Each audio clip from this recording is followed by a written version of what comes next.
Hello, Dave Soriano, chemistry professor with the University of Pittsburgh's Bradford campus in northwestern Pennsylvania.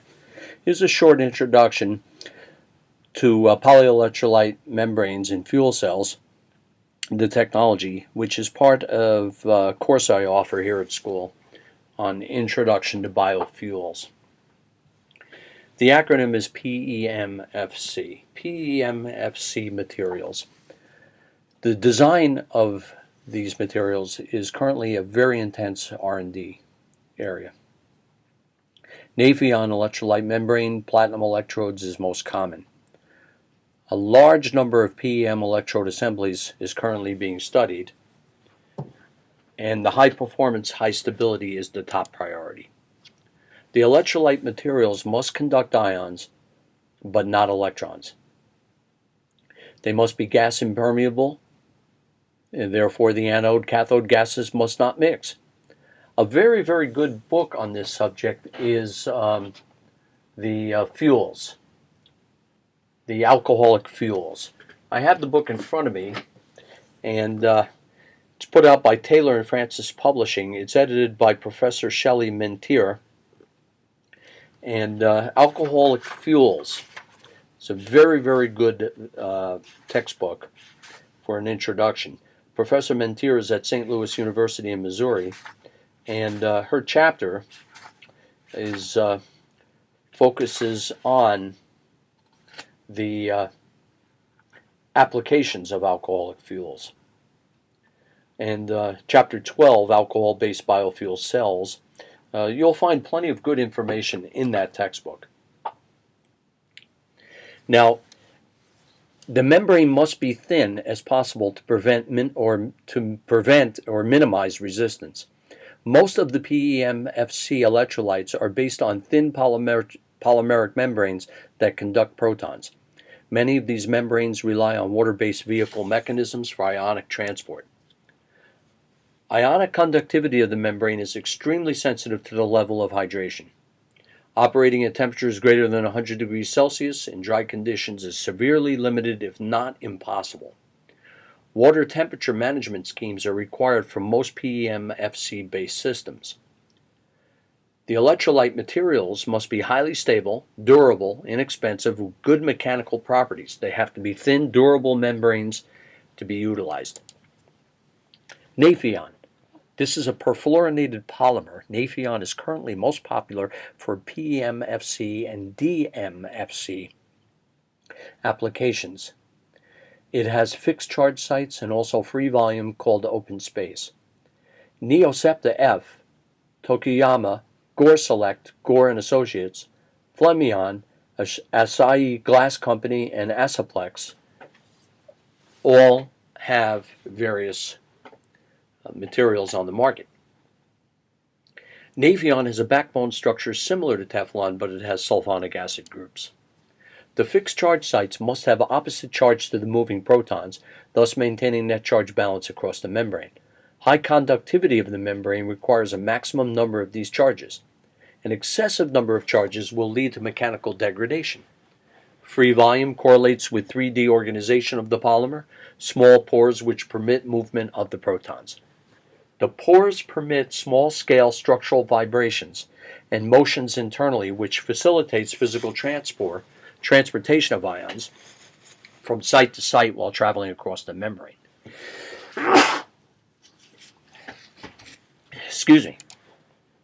Polymer-free volume also leads to vehicle mechanism. Protons hitch ride on water molecules, the vehicle. The membrane acts like a battery electrolyte solution in this fashion. Ionic transport in Nafion. The Teflon backbone provides mechanical support, and sulfonates permit proton transport. It is believed that the free volumes are interconnected nanometer-sized pores, which walls are lined with these sulfonic acid groups. With sufficient water in the pores, you have hydronium ion, which implies proton detachment from the sulfonate groups. The pKa's are down at room temperature, about pKa 1 for a sulfonic acid group. It's pretty acidic, easily ionizable. With sufficient water in the pores, the hydronium ions can transport across the membrane. With this mode fully operational, Nafion acts like an aqueous electrolyte solution. Nafion to function must be fully hydrated. Usually the fuel and oxidant gas or gases are humidified. Nafion pores can hold significant amounts of water, 22% by volume with water when fully hydrated, 88% volume increase with polar alcohols. Conductivity and hydration are directly related, so determining water content of the membrane is important. Lambda value is the ratio of the number of water molecules to the number of charged sulfonate groups. Values range typically from 0 to 22. The water vapor activity must also be considered. PW is actually in the equation the actual partial pressure of water vapor in the system, and PSAT is saturated water vapor pressure of system at temperature of operation. Now you have to consider the backdrag of water from cathode back to the anode since it's formed at the cathode. Nafion is extremely costly, about $400 per square meter. Nafion utility is temperature sensitive and requires noble metal electrodes and has poor carbon monoxide and sulfur tolerance, which is critical to consider. Now, the sulfonated hydrocarbon polymers, polyaryletherketone, PEEK, chemically and thermally stable aryl hydrocarbons, which can serve as polymer backbone for proton-conducting polymer electrolytes. Advantages. More of these structures are available and far cheaper than Nafion. These polymers with polar groups can take up far more water over a wider temperature range. These polymers are more easily recycled by conventional methods. PEEK.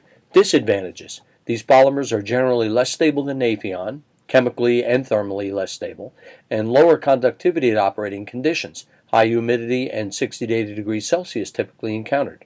Here, figure 9.1 shows you the general structure of the sulfonated PEEK. Aromatic ring, polyether, ketone groups with side chain sulfonic acid. You can consider phosphoric acid doped polybenzimidazole, PBI. This polymer is doped with phosphoric acid.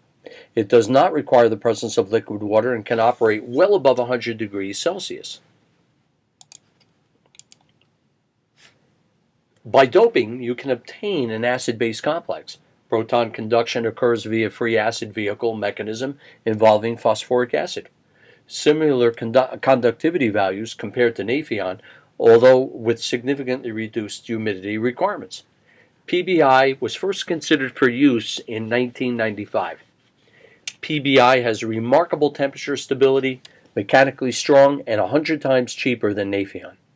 PBI can function in fuel cells up to 200 degrees Celsius, which helps with carbon monoxide tolerance, water, steam production, and higher quality waste heat.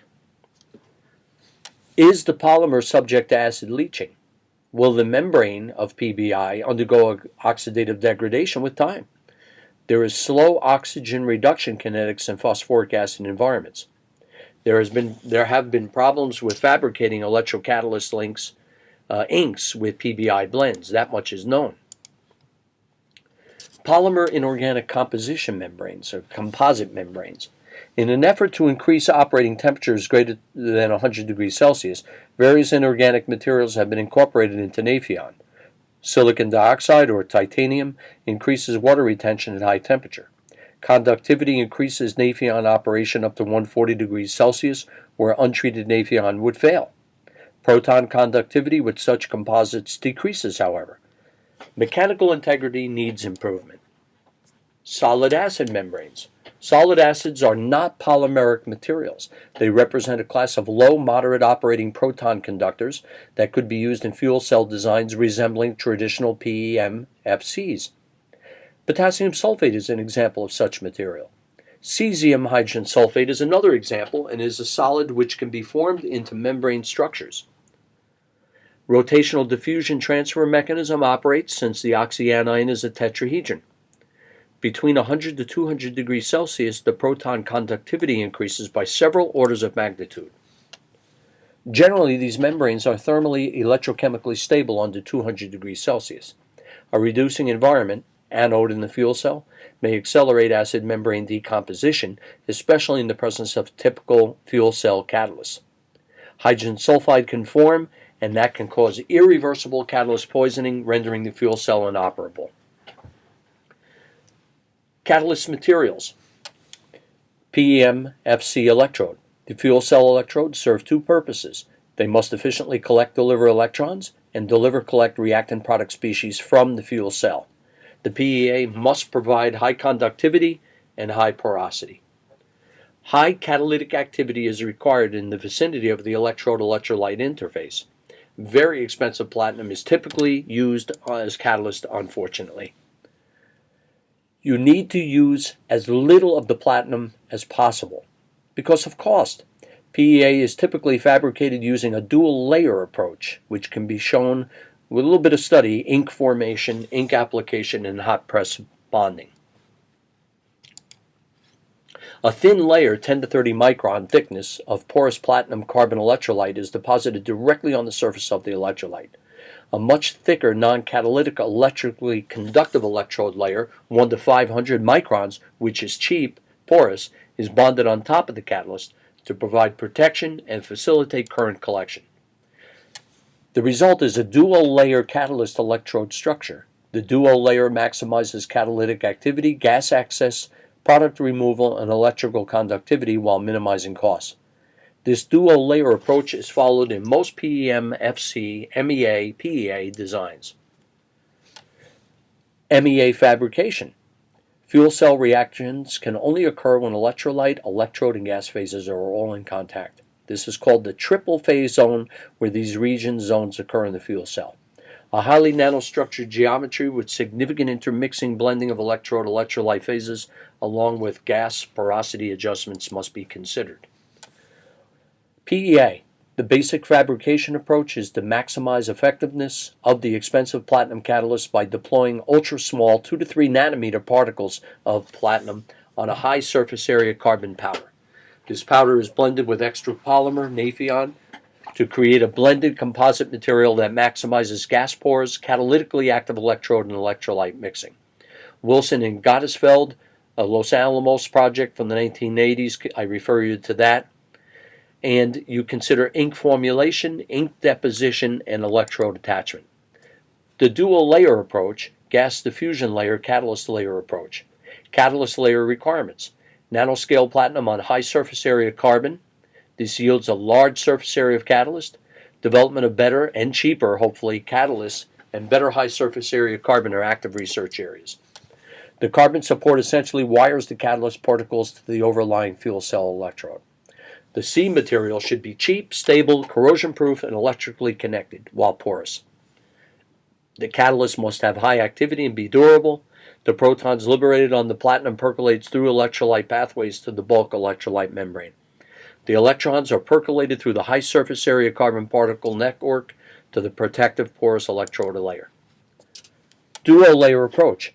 Key requirements for the catalyst layer: high catalytic activity, high surface area, high density of the triple phase boundaries, percolating electrical and ionic conductivity, high stability corrosion resistance, excellent poison impurity tolerance, minimal degradation, and, last but not least, low cost. Gas diffusion requirements. This is the thick protective second layer of the fuel cell electrode structure, the gas diffusion layer. It allows gas diffusion into the catalyst layer while also providing protection and electrical conductivity. The GDL also allows removal of water from the cell. Key requirements for GDL: high electrical conductivity, high gas permeability, high stability corrosion resistance, facilitate water removal, good mechanical properties, and last but not least, low cost. GDL Electrode Materials. Gas and electron transport within the fuel cell. Electrode materials. Most PEMFCs use carbon fiber-based GDL materials. Carbon fiber paper conducts and is very porous, greater than 70%, stable in corrosion resistance, in-plane conductivity far more important than through-plane flow, and when you consider the PEMFC anode materials, platinum for hydrogen fuel cells is what comes to mind. Hydrogen oxidation reaction. Hydrogen forms 2 protons and 2 electrons. Platinum and hydrogen have optimum binding ability, that much we know. And tungsten, molybdenum, niobium, tantalum bond too strongly to hydrogen and form stable hydrides. Lead, tin, zinc, silver, and copper form weak bonds with hydrogen with little or no absorption, unfortunately. Anode catalysts. Platinum alloys for DMFC application. Pure platinum okay for hydrogen, not for alcohol. Carbon monoxide forms, you see, which is a platinum poison. Carbon monoxide tolerance is provided by alloying the catalyst with a secondary component such as ruthenium, tin, tungsten, or rhenium.